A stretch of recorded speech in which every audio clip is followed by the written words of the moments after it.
This is the first time నేను తీసుకున్న life లో కనెక్ట్ విత్ గాడ్ లో. This is the first time అనమాట, ఇంతమంది ముందుగా తీసుకోవడం. నేను కనెక్ట్ విత్ గాడ్ కి క్విజ్ లో పార్టిసిపేట్ చేయడం ఫస్ట్ టైం అనమాట. నాకు ఏంటంటే ట్రోఫీస్ అంటే చాలా ఇష్టం అనమాట. సిస్టర్ ప్రత్యేకంగా అందులో ట్రోఫీస్ అని మెన్షన్ చేశారు. అప్పుడు నాకు స్పెషల్ ఇంట్రెస్ట్ మొదలైంది అనమాట.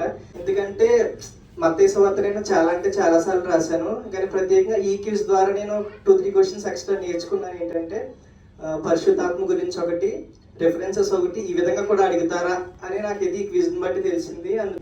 మీరు ఎంతగా చదివితే అంతగా దేవుడికి దగ్గర అవుతారు. ప్లస్ మీరు గిఫ్ట్స్ కూడా గెలుచుకునే అవకాశం ఈ కనెక్ట్ గాడ్ క్విజ్ ద్వారా మిమ్మల్ని కోరుకుంటున్నాను. దీనికి చిన్న ఎఫర్ట్ పెట్టాను, but God blessed with the great reward. ఈ లోకంలో పడకుండా ఉండాలంటే అసలు వాక్యం అనేది చాలా ఇంపార్టెంట్. దీని వల్ల నేను చాలా అంటే చాలా నేర్చుకున్నాను. మేము హైదరాబాద్ నుండి వచ్చాము, నాకు ఇంతవరకు ఏ గిఫ్ట్ రాలేదు. 2021 అయినాయి కదా నమ్ముకుంది. సో నాకు ఇది చాలా బ్లెస్డ్.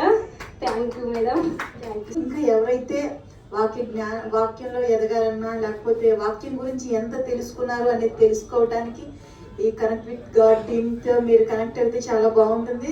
ఇంకా మీరు ఆత్మీయంగా ఇంకా వర్ధిల్లుతారని ఒక మాట విన్నాను, 500 మంది దాదాపు పాల్గొన్నారని. 500 మంది బైబిల్ తెరవగా చదివి ఉంటారు. ఇలాగున్న దేవుని వాక్యం వాళ్ళ దగ్గరికి తీసుకెళ్తున్నందుకై, వారిని ప్రేరేపిస్తున్నందుకై నేను సంతోషిస్తున్నాను. మీ యొక్క ప్రయాసను బట్టి సాతానుడు సిగ్గుపడతాడు, ఎందుకంటే యవనస్తులు దేవుని కొరకు సిద్ధపరుస్తున్నారు. ఫస్ట్ థింగ్ ఏంటంటే ఆన్లైన్ బైబుల్ క్విజ్ అనగానే అందరూ ఫేక్ అని అనుకుంటారు. ఇది అబ్సల్యూట్లీ రాంగ్ అండి. కనెక్ట్ విత్ గాడ్ టీమ్ అనేది చాలా సిన్సియర్గా హానెస్ట్గా చేశారు, దానికి కృతజ్ఞతాస్తుతులు చెల్లించుకున్నాం. అండ్ ఇంకొకటి ఏంటంటే బైబుల్ క్విజ్ అనేది ఓన్లీ ట్రోఫీలు వీటి కోసం కాదు, జస్ట్ దేవుని వాక్యము, దేవుని జ్ఞానాన్ని మనం పెంచుకునేదానికి, రాసేదానికి కాంపిటేటివ్గా తీసుకోండి. ఓన్లీ ట్రోఫీల కోసం ఏదో చదివినాం అన్నట్టు చదవకుండా, ఇప్పుడు వచ్చినాయి కదా అని చెప్పి తీసుకోకుండా ఇంకా ఫ్యూచర్లో కూడా ఎన్నోసార్లు కంప్లీట్గా ఇది అలవాటు డైలీ హ్యాబిట్ లాగా చేసుకోవాలని మనస్ఫూర్తిగా కోరుకుంటున్నాను. నాకు ఇప్పుడు వరకు ఎవరైనా బైబిల్ గిఫ్ట్ ఇస్తే బాగుండు అనుకున్నాను. చిన్నప్పటి నుంచి నాకు మా మమ్మీ తప్పించి ఎవరు బైబిల్ కొనలేదు.